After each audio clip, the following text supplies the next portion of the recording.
अब हम जा रहे हैं वापस सेम ट्रॉली से नीचे, लेकिन इस बार हमें जाते हुए ना बिल्कुल भी डर नहीं लगा। हाँ, चढ़ने टाइम थोड़ा डर लगा था क्योंकि ट्रॉली बीच में रुक गई थी एटलीस्ट 4-5 मिनट इसलिए। फिर हम जाके पहुंच जाते हैं एक घाटी पे, और उस घाटी का नाम है देवघाट धाम। वैसे इसकी स्टोरी तो मुझे पूरी नहीं पता, लेकिन हाँ, वहाँ जाने के बाद पता चलता है कि जो अयोध्या में जो राम मंदिर बना है और राम जी का जो मूर्ति बना है, वो पत्थर यहीं से गया था। तो फिर हम वहाँ थोड़ा पे घूमते और निकल जाते हैं। थोड़ी दूर एक मंदिर है जो मतलब दिल्ली में जो अक्षरधाम टेम्पल है, जस्ट सेम उसी तरह का एक मंदिर बनाया हुआ था। और वहाँ का आप देख सकते हो कितना सुंदर नज़ारा बनाया हुआ है। लेकिन हम वहाँ ज़्यादा देर नहीं रुकते हैं क्योंकि गर्मी इतनी ज़्यादा थी और पैर भी बिल्कुल जल रहे थे, इसलिए हम वहाँ ज़्यादा देर नहीं रुकते हैं। लास्ट में वहाँ पे बहुत सारी शिवलिंग थी, आई थिंक 1000 शिवलिंग थे वहाँ पे, और उन सब की परिक्रमा करके, प्रणाम करके, नमस्कार करके, और हम वहाँ से धीरे धीरे निकल जाते हैं। और ये टाइम जो मैं घूम रही थी ना शिवलिंग के चारों ओर, इतना पैर मेरा जल रहा था, इतना पैर जल रहा था कि पूछो ही मत। मतलब बहुत ज़्यादा कड़ी धूप थी, इसलिए हम डिसाइड करते हैं कि हम मंदिर में ज़्यादा देर नहीं रुकेंगे और निकल जाएंगे। फिर मेरे बाद मेरा बेटा बोलता है कि नहीं, मुझे भी करना है परिक्रमा और शिवलिंग को छूना है। तो फिर वो भी चला जाता है नंगे पाँव, और उसके पैर बिल्कुल जल रहे थे। फिर लास्ट में वो रोने लगता है। तो फिर उसे किसी तरह जल्दी जल्दी निकालते हैं वहाँ से और बोलते हैं चलो चलो चलो। और फिर लास्ट में अक्षरधाम टेम्पल के दर्शन करके, सॉरी अक्षरधाम टेम्पल नहीं है, उसी की तरह एक टेम्पल था, तो बाहर से दर्शन करके निकल जाते हैं घर की ओर। और ये देखो कितना हीरो बन रहा है, मतलब एक चश्मा क्या मिल गया इसको, दिन भर यही चश्मा लगा के ये घूमता रहा।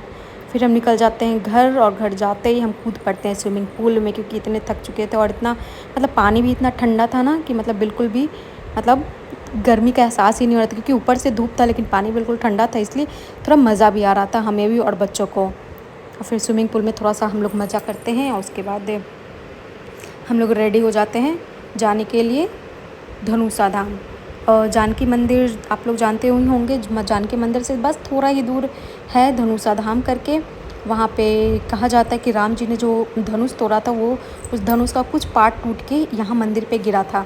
और ये जो पंडित जी हैं, इनका कोई इंटरव्यू लेने आया था, तो हम लोग भी उनकी कहानी खड़े होकर अच्छे से सुन रहे थे। तो कहा जाता है कि राम जी ने जो धनुष तोड़ा था, उसका एक पार्ट गिर के मतलब यहाँ पे गिरा था। फिर बाद में यहाँ पे एक छोटा सा मंदिर बना दिया जाता है। और ये कहा जाता है कि यहाँ जो धनुष टूट के गिरा था, वो दिन पर दिन बढ़ता चला जा रहा है।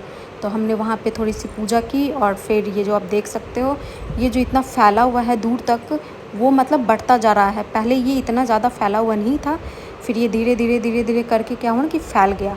और सबसे रहस्यमय चीज़ है ये यहाँ का पानी। ये जो छोटा सा आप कुंड टाइप का देख रहे हो, ये पानी कहाँ से आता नहीं आता किसी को कुछ नहीं पता।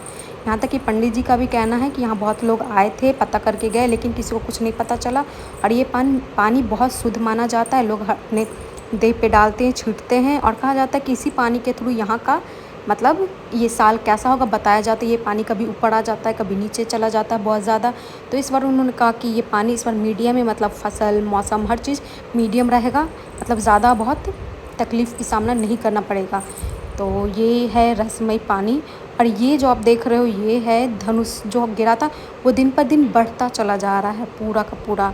फिर वहाँ दर्शन करने के बाद हम निकल जाते हैं, और ये देख सकते हो कितना गर्मी था, कितना धूप था, सच में बहुत ज़्यादा धूप थी। फिर हम वहाँ से निकल जाते हैं होटल की ओर। ये वही होटल है, मेरी जो सिस्टर है उनकी फ्रेंड, सॉरी मेरी जो फ्रेंड है उनकी सिस्टर का होटल है ये। वहीं पे हम लोग चले जाते हैं, नाश्ता करते हैं, और सब लोग अच्छे से नाश्ता करके सीधा हम लोग निकल जाते हैं अपने घर की ओर, क्योंकि आज हमें वापस इंडिया जाना था। तो आज हमारी ट्रेन है और जाके हम घर पे सो जाते हैं। Okay bye.